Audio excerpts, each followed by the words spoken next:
finalmente, ya solo para aclarar, bueno, lo que dije desde el primer audio, de que este es, que como le expliqué a mis sobrinos, ¿verdad? De que mi trabajo es para los malos, ¿verdad? Pues era una forma de explicarles, porque digamos que, mm, bueno, la forma directa en la que les dije fue, bueno, es que hay personas que no tienen a su papá o a su mamá que les hable de Dios y no hay nadie que les explique de Dios. Entonces alguien tiene que explicárselos en un lenguaje en el que puedan entender, y muchas veces son personas que están metidos en ciencia, que no les encanta o no entienden mucho de las cosas religiosas y no ven cómo hacerlo compatible con lo que ellos hacen. Y por eso necesitan a alguien que les explique. eh, pero obviamente, bueno, de hecho lo puse en la última, uno de los más recientes aportes que hice en un asunto de un grupo de personalismo comunitario en Facebook. Les decía, eh, lo que yo publico es es esencial, o sea, puede leerlo cualquiera y a cualquiera le podría enriquecer, pero le enriquece mucho más a las personas que realizan reuniones multitudinarias en rituales perversos, eh, para por lo menos darse cuenta de que eso jamás pudo haber venido de Dios vivo. Si lo quieren hacer, que lo hagan, pero no con la excusa de que Dios lo mandó. Dios lo permitió. Y si nos ponemos a pensar, diríamos, bueno, pero ¿por qué Dios permitió el sacrificio de los inocentes, ¿verdad? ¿Por qué Dios permitió que sufrieran personas que no bueno, ahora ya lo sabemos, ¿verdad? Porque al incluir al inocente en ese acto malvado, cuando Dios pagara las cuentas de todos, estas personas malas iban a estar conectados a los inocentes que hicieron sufrir. Y al estar conectados, iba a ser la unidad toda del compromiso con Dios que hizo desde el principio, pero una unidad donde las personas que nunca quisieron a Dios se sienten incómodas por su presencia en ese inocente al que le hicieron daño, que al conectarse ese inocente con la iglesia y con Jesucristo se dan esos banquetazos que permiten esas olas de dolor, dolor, relativa tranquilidad, dolor, dolor, dolor, que son peores a lo que hubiera sido estar acostumbrados todo el tiempo a no tener nada de presencia o, o de Dios, aunque obviamente en el infierno no es que tengan presencia de Dios, pero desde el recuerdo del daño que le hicieron al inocente, tienen ahí el recuerdo de Dios. Y aunque no esté ahí presente, digamos, porque ni el inocente ni Dios está sufriente, ellos sí tienen el recuerdo de lo que hicieron, y como ese sufrimiento de inocente les compromete en el infierno y les hace sufrir más precisamente por esas olas que les digo. Bueno, entonces, bueno, no es que quiera decir que son solo personas malas reciben estos audios, sino que es más útil para esas personas, y son precisamente para esas personas para quienes yo trabajo, ¿verdad? Por ejemplo, si llegara ahorita el juicio final y todo, pues yo preferiría que nadie se perdiera, pero si hubiera alguien que se pierda, diría, bueno, pero mira, Dios, yo lo intenté, ¿verdad? Yo hice estos audios, hice esto, lo otro. Si no tuve oportunidad de que llegara mi mensaje a otros, pues no fue por mí, por lo menos, ¿verdad? Porque yo, lo que se me venía a la mente y lo que me explicaba yo, eso lo decía. Si no pude o no me dejaron comunicarlo a otros, pues ya es límite de otras, ya es excusa o límite o responsabilidad de otras personas que quizás, debiendo haber apoyado o criticado mis teorías o mis hipótesis, no lo hicieron.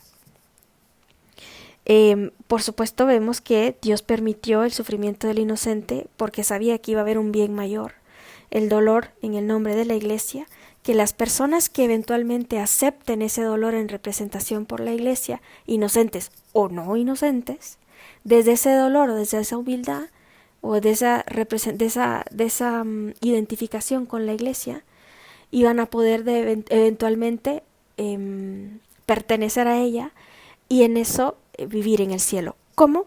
Pues bueno, como lo hace el alimento con el abono, el desecho.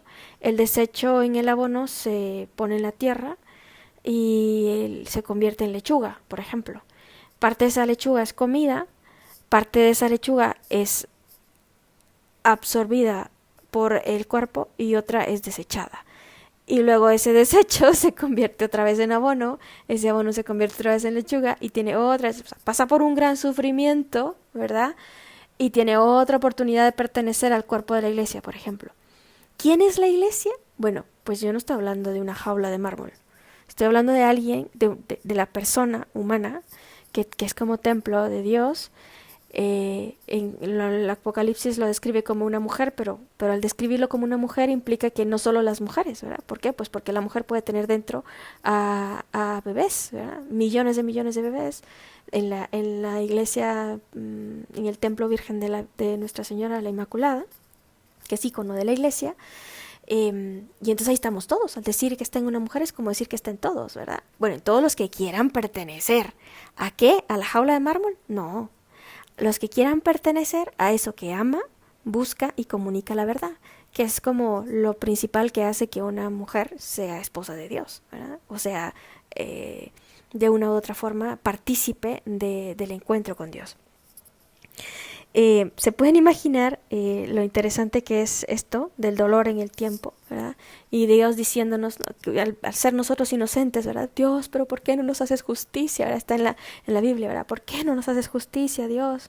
Los malos nos están atacando. Y Dios, espérense.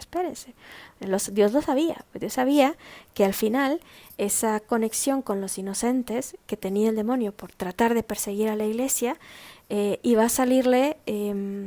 iba a tornarla en contra suya, porque ese dolor iba a servir para curar eventualmente, porque ese abono se iba a convertir en alimento y el ser alimento iba a volver a convertirse en parte del cuerpo de la iglesia, y porque eventualmente en todo el proceso, por esas olas que menciono, en esa conexión con el inocente, se conectan con la iglesia, se conectan con Dios, que están en tremendo banquete todo el tiempo.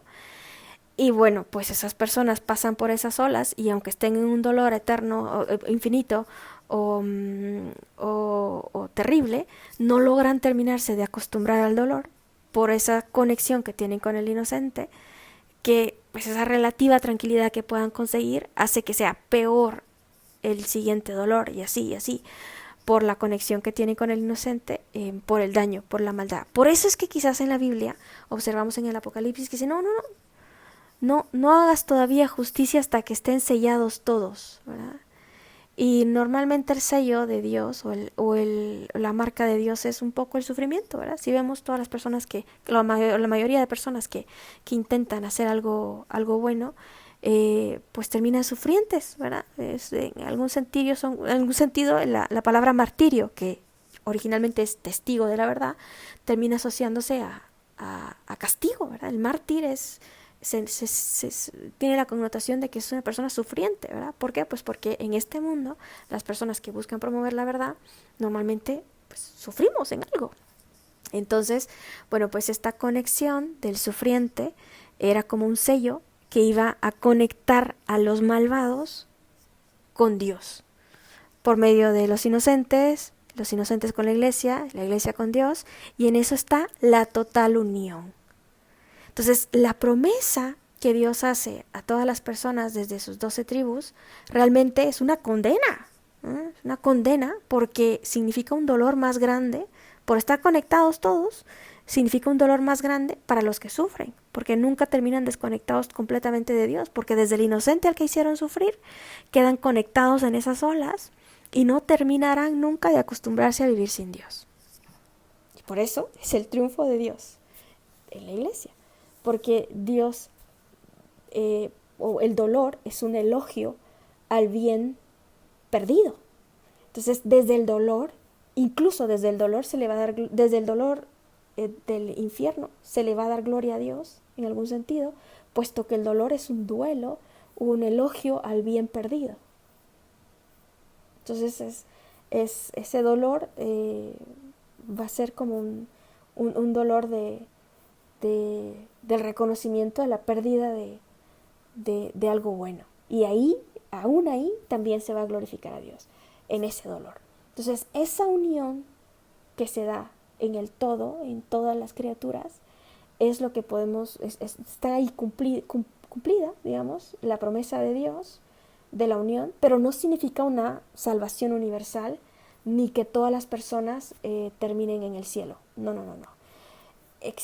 Lo que significa es una especie de reciclaje de dones donde posiblemente, yo no sé, incluso hasta podamos llegar a una redención angélica por esta oración de la Virgen de Fátima que nos dice, bueno, no solo por eso, sino por muchas otras cosas que podrían estar sucediendo, porque dentro de estas mismas dinámicas, sobre todo cuando se trata de rituales perversos, podrían incluirse también ángeles y personas que creen que someten a ángeles y que hacen sufrir a ángeles. Y puede ser que incluso desde ese mismo sufrimiento tengan esa segunda oportunidad de poderse incluir en el cuerpo de la iglesia, no lo sabemos. Si es así, no es que Dios los saque del infierno, es que recordemos que Dios y los ángeles están en un ámbito que no tiene límites del tiempo y del espacio. O sea, están en el tiempo y en el espacio, pero no tienen ese límite. O sea, Dios puede o sea, la elección de servir o no a Dios pudo haberse ya dado de los ángeles, o podría ser que se esté dando en este eterno, dentro de este tiempo que tenemos de la iglesia militante en esta tierra todavía. No sé, ¿verdad? Yo no sé. La Biblia nos habla de que antes de todo esto hubo una rebelión y todo esto, pero recordemos que después dice, y luego creó Dios la tierra y la luz, y que cuando habla de la rebelión de los ángeles, está todavía quizás, si está fuera del espacio porque no había creado la luz ni la oscuridad, tal vez incluso está fuera del tiempo. Entonces puede ser que eso todavía se esté dando, no lo sé, no lo sé. Entonces, bueno, entonces se imaginan lo interesante de la reacción del demonio, enterándose hoy, digamos, por ejemplo, no estoy diciendo que se entere por esto, porque plano ya lo sabía de qué ratos, que el haber querido aniquilar a la iglesia con tanta fuerza desde el inocente, en lugar de traerle beneficios, le trajo más dolor, y en ese dolor quizás la posible curación incluso hasta de criaturas angélicas, quizás, no sé. ¿Cómo, dónde lo sostengo? Pues de que dice, ¿verdad? Del cielo, pues nadie vio y nadie ha visto lo que Dios nos espera en el cielo. Nadie lo ha visto.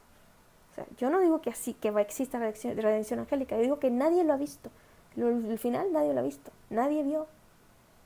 Nadie vio. ¿El cielo cómo es? Nadie lo ha visto.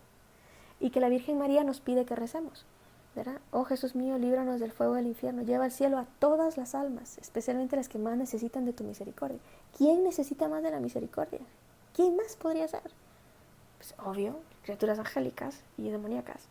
Pero eso no significa, que al salvarlos a ellos vamos a estar salvados todos. Porque también hay otras revelaciones privadas en Luz de María que dice, las criaturas humanas han llegado a ser incluso peor que los demonios. Recordemos que en la criatura humana se da la coexistencia en Dios, y es como la adivinación, una persona divina malvada, ¿verdad? Una persona humana en representación de Dios haciendo algo malo, es como que estuviera Dios mismo haciendo algo malo. Y quizás eso, cuando se trata de la representación de personas en la jerarquía de la iglesia, incluye todavía una maldad todavía más grande, que nos prepara eventualmente para la expresión última que hace falta del Espíritu Santo, para nosotros ya no estar confiados o todo el tiempo estar esperando en la jerarquía, sino por nosotros mismos asumir la responsabilidad de cristianos y buscar la verdad, que eso nunca significará una verdad independiente fuera del catecismo, no, con el catecismo, con la doctrina, con el conocimiento de Dios, en independencia y responsabilidad, seguir la doctrina que es, buscar la doctrina que es, como cuerpo de la iglesia que busca, ama y comunica la verdad para Dios, para esa verdad universal que solo podemos encontrar juntos, ¿verdad? Pero no significa ir por nuestro lado en una realidad subjetiva o relativa, no, buscar la verdad, que es una, desde la doctrina, por supuesto, tal como está escrita, sin cambiarle nada, y para buscar cómo más complementarla o cómo enriquecerla, no quitándole, sino cómo enriquecerla, como lo hizo el Papa, digamos, con lo de la pena de muerte, ¿verdad? ¿No se puede cambiar el catecismo? No, por supuesto que no, el catecismo está perfecto. ¿Se puede mejorar? Claro, todo, si somos personas libres, Dios nos hizo mejorables, ¿eh?